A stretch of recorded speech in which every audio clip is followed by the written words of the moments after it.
Grace Miller's mornings were always quiet, too quiet sometimes. The kind of stillness that made every tick of the clock sound louder than it should. She lived in a small town called Maple Creek, where neighbors smiled but rarely talked beyond a polite wave. After her divorce 4 years ago, she had moved there to find peace, or maybe to hide from the noise of her old life. Peace had come easily, but loneliness came with it. Her house sat on a street lined with oak trees and small weathered fences.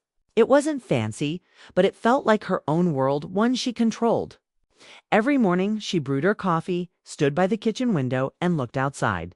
It was her small ritual, her moment of calm before starting work as a freelance graphic designer. That morning, something different happened. She saw Ethan Walker, her neighbor from next door, standing in his driveway earlier than usual. He was lifting boxes into his car, his breath visible in the cool morning air. He looked focused but tired. Grace had always noticed him, how he moved quietly, how he always waved when he saw her. He wasn't the kind of man who stood out immediately, but there was a calm, grounded warmth about him. Ethan had lived next door for 2 years. He was around 40, tall, with that steady, quiet confidence people who had been through things often had. Grace never knew much about him. Sometimes she'd see him fixing something outside, sometimes reading on his porch late at night. They'd had small talk a dozen times about the mail, the fence, or how unpredictable the weather was, but never anything personal. She had always kept her distance, not out of coldness, but caution. She'd been hurt before. That day, though, something about Ethan's posture made her curious. He wasn't just packing. It looked like he was leaving. When he noticed her at the window, he smiled faintly and waved. Grace waved back, expecting him to drive off.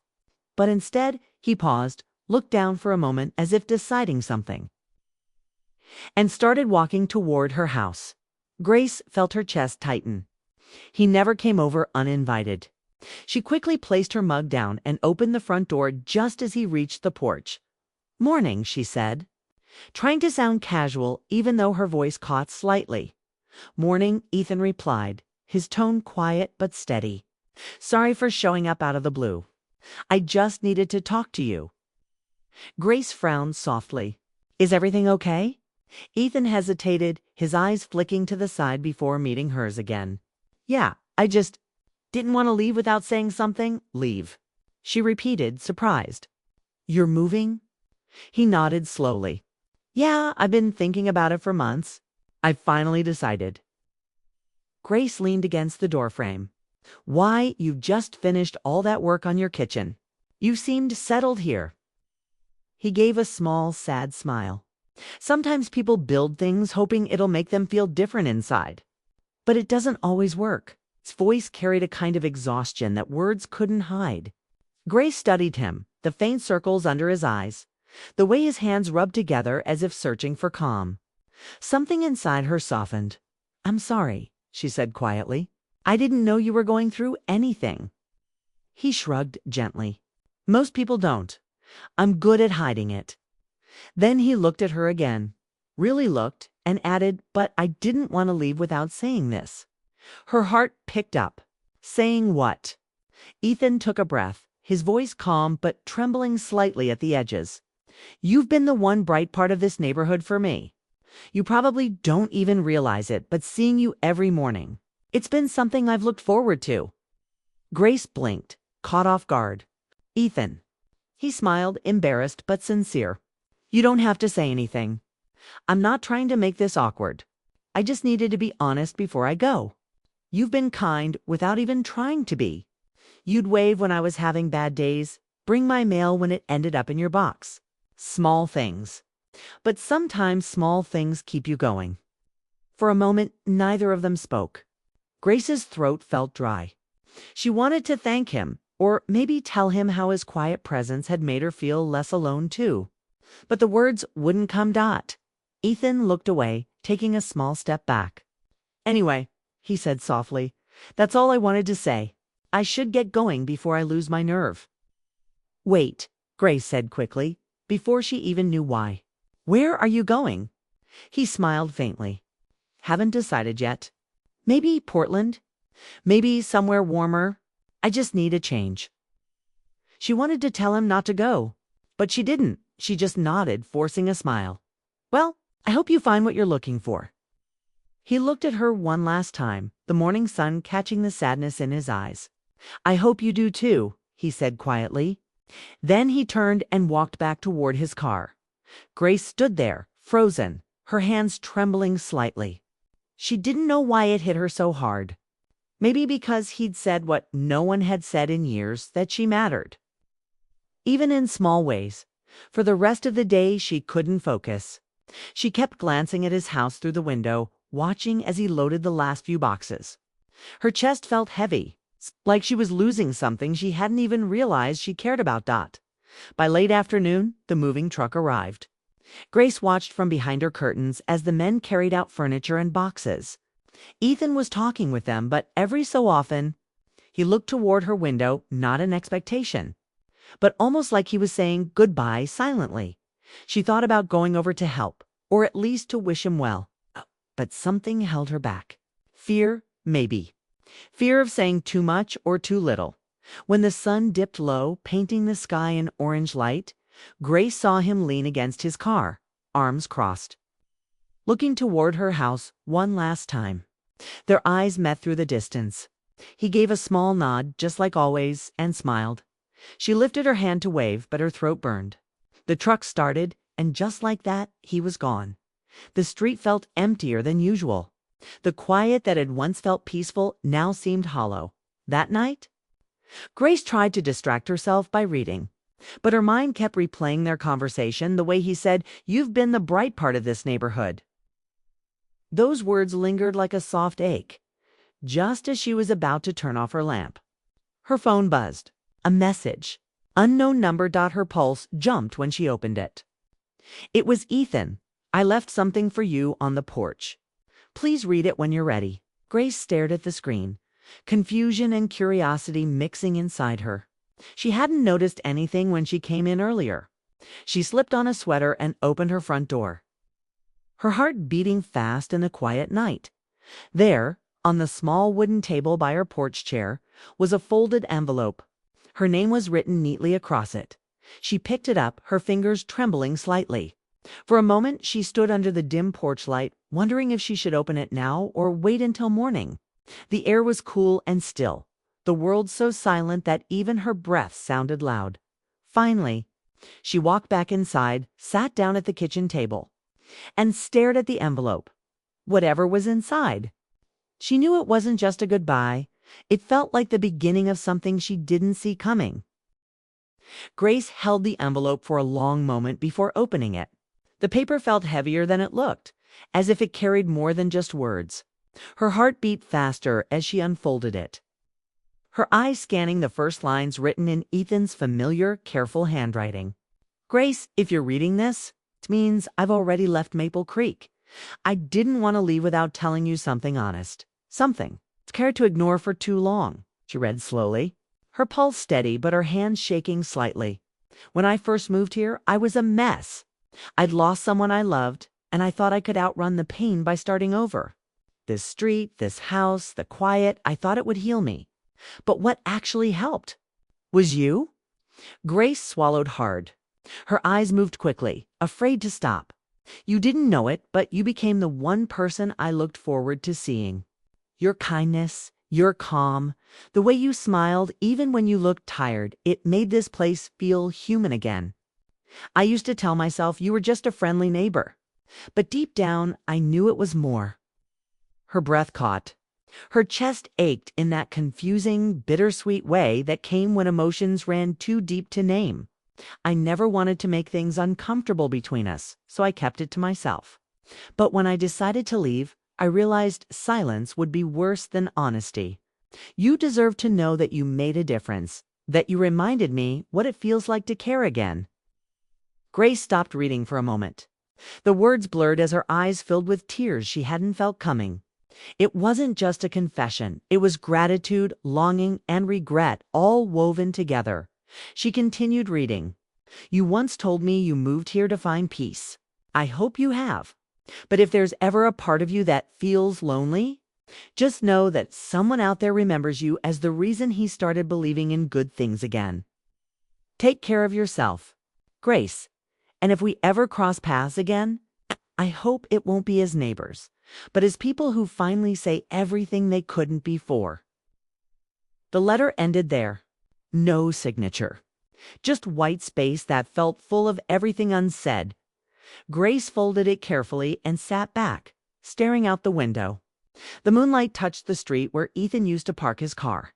Everything looked the same, but nothing felt the same. She didn't sleep that night. Her mind replayed every small moment, the way he'd smiled when she waved, how he'd helped fix her fence last spring, how he'd once left a bag of groceries on her porch when she was sick and pretended it was from the neighborhood. All those moments she'd brushed off as kindness now looked different. They were pieces of something deeper, something she hadn't allowed herself to see. By morning, Grace felt restless. She went through her routine, coffee, emails, work, but everything felt hollow. The quiet she once loved now pressed against her like a weight. Days passed. But she couldn't shake the feeling that something was unfinished. Every time she looked at the letter, she felt both warmth and ache. It wasn't love exactly, not yet, but it was the memory of what love once felt like. A week later, while walking home from the small-town market, Grace ran into Carol, another neighbor. Standing by her mailbox, "Hey, Grace," Carol called. "You heard from Ethan. He left in quite a rush." Grace forced a small smile. "Yeah, he told me he needed a change." Carol shook her head. "Shame, he was one of the good ones. Always helped me with my garden tools. Said he might come back for a visit in the fall." That word "might" hung in Grace's mind long after she went home. That evening, she pulled out Ethan's letter again. This time she noticed something she hadn't before. Faintly scribbled words at the bottom corner, almost hidden. "P.S. There's something for you in the old mailbox behind the oak tree." Grace's heartbeat jumped. The mailbox, an old rusted one near the fence that hadn't been used in years. She grabbed a flashlight and walked out, the cool night air brushing against her skin. The street was silent, lit only by the moon and a few porch lights. When she reached the mailbox, she hesitated, then opened it slowly. Inside was a small brown envelope. Her name was written again, Grace. She took it inside and tore it open. This time, it wasn't a letter. It was a photo, a picture of the two of them from last summer's neighborhood barbecue. She hadn't even realized someone had taken it. They were standing side by side, laughing at something off camera. Behind the photo, there was a small note. "You smiled like that for the first time in months that day. Keep doing that." Grace pressed the photo to her chest and closed her eyes. For the first time in years, she cried, not out of pain, but out of something that felt like release. From that night on, she started doing small things differently. She opened her curtains in the morning instead of keeping them half shut. She joined the community gardening group. She even started saying yes when people invited her. It was as if Ethan's words had reminded her that connection wasn't something to fear. It was something to let back in. But the story didn't end there. 3 months later, on an unusually warm autumn afternoon, Grace returned from the grocery store to find an unfamiliar car parked in Ethan's old driveway. Her heart skipped for a brief, wild second. She thought maybe he was back. But when the door opened, it was a young couple moving in. They waved, and she smiled politely. Life was moving forward. She couldn't stop it, and she didn't want to. Still, some nights she'd step out onto her porch with a cup of tea and look at that same driveway, remembering the quiet conversations they'd had from opposite lawns, the small gestures that had felt so ordinary but meant so much. Then, one late November evening, she got another message. No number. Just an email from an unfamiliar address. The subject line read, "It's me." Her breath caught as she opened it. "Hi, Grace. I wasn't sure if I should write, but I couldn't leave things where they were. I found a small cabin on the coast, and for the first time in years, I feel like I can breathe. I've been thinking about everything I said and everything I didn't. If you ever feel like getting away for a weekend, there's always a spare room here. No pressure. Just the ocean, quiet mornings, and maybe two people who could finally talk without walls between them." Her heart fluttered. She read the message twice, then 3 times. There was an address at the bottom, a small town on the Oregon coast. She didn't reply that night. She just stared at the screen, thinking about all the ways life can surprise you when you least expect it for years. Grace had told herself she wasn't ready to feel anything again. But now, someone had gently reminded her that readiness doesn't come from waiting, it comes from wanting to try. The next morning, she printed out the email and tucked it next to his first letter, both resting inside her journal. She didn't know when or if she'd go, but she knew something had shifted. The world felt wider again. A few weeks later, she stood by her car, suitcase in hand. Snow clouds hung low and the air smelled like winter. She didn't know what she'd find at the coast closure, a new beginning, or just peace, but she knew she couldn't ignore the pull any longer. As she closed her front door, she glanced once more toward Ethan's old house and smiled softly. "Thank you," she whispered.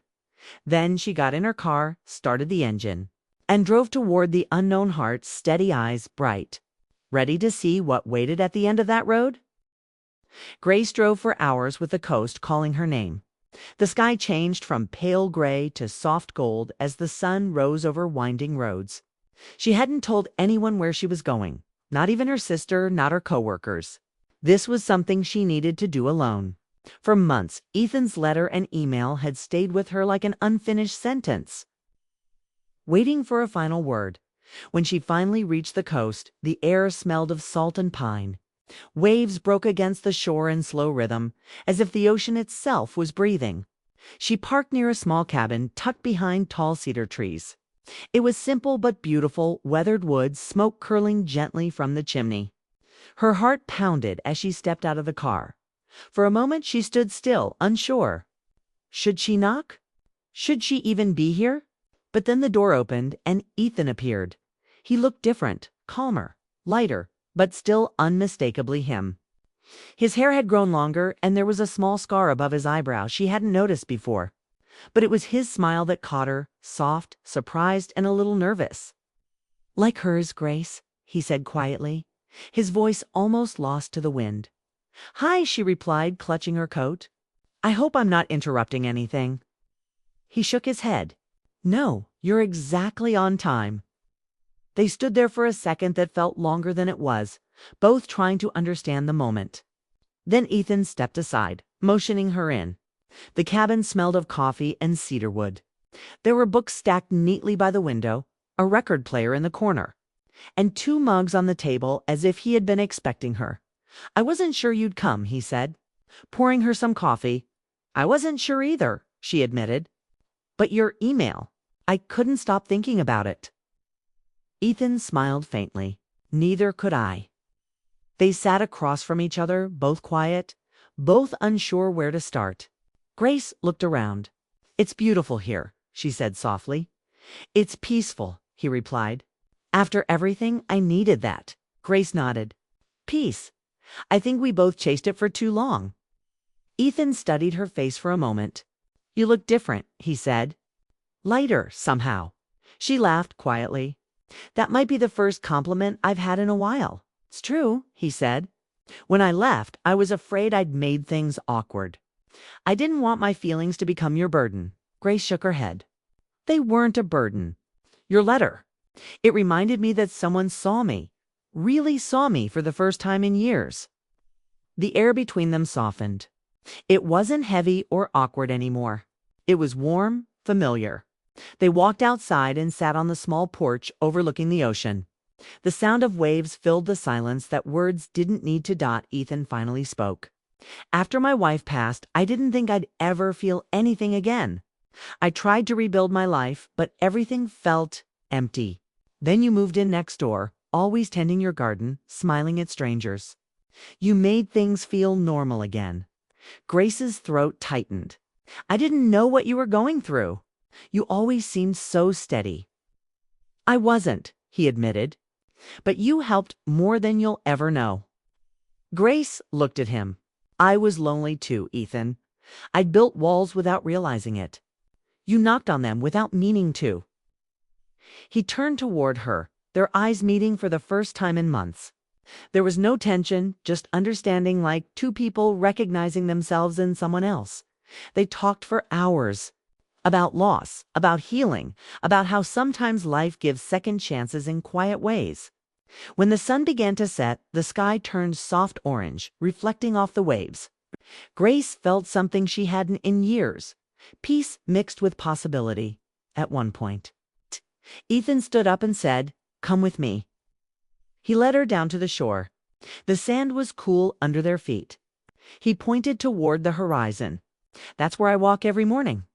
It reminds me that no matter how far you go, the world keeps moving." Grace smiled faintly. "And now?" "Now," he said, "it feels like maybe it's moving towards something good."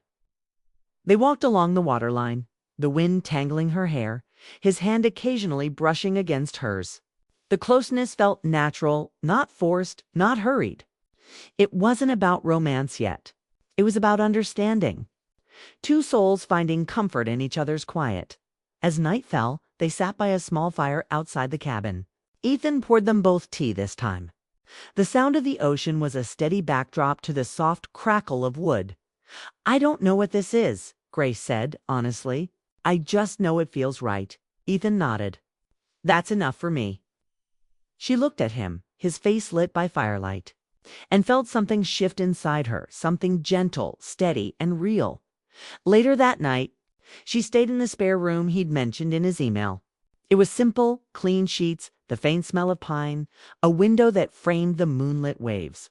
She couldn't sleep, not because she was restless, but because her heart was too full. She thought about how strange life was, how sometimes it takes losing almost everything to find what matters most. In the morning, she woke to the sound of music playing softly, an old jazz tune drifting from the kitchen. Ethan was already up, making breakfast. "Coffee?" he asked with a grin. She nodded, smiling. "You remembered?" "I remember everything," he said. They ate quietly, both aware that this morning felt different. Not like visitors catching up, but like two people starting something new slowly. Gently, without rushing. After breakfast, they took another walk along the beach. The air was crisp, the sea calm. Grace looked out at the water and said, "I used to think peace meant being alone. But maybe it's about being understood." Ethan stopped walking. "Exactly," he said softly. "And you understand me better than anyone has in years." She looked up at him, and for the first time, she let herself smile without holding back. They spent the rest of the day exploring the small coastal town, a bookstore, a pier, a cafe where the owner recognized Ethan. He introduced Grace as an old friend, and though the words were simple, they made her heart warm by sunset. They sat again on the porch, watching the waves. Neither spoke for a while. Then Ethan said, "I don't want to lose touch again." "You won't," she said quietly. "Not this time." He smiled, a mix of relief and something deeper. "You know, I never believed in timing before. But maybe we met when we both needed to heal." Grace nodded. "Maybe healing is what love looks like when it starts over." Ethan reached out, gently taking her hand. It was a small gesture, but it carried everything: respect, care, quiet affection. Grace didn't pull away. She didn't need to. The silence between them wasn't empty anymore. It was full of hope, of second chances, of something just beginning. As the stars came out, she whispered, "Thank you for writing that letter." He smiled. "Thank you for reading it." They both laughed softly, and the sound mingled with the ocean breeze. When Grace finally left the coast, 2 days later, she didn't feel like she was leaving something behind. She felt like she was carrying something forward, something lighter, truer. Ethan stood by the cabin, waving as she drove off, and she knew this wasn't goodbye. It was simply a pause before the next chapter. As the road curved inland, Grace looked at the ocean one last time in the rearview mirror and smiled. Life, she thought, always finds a way to surprise you, especially when you finally open the door.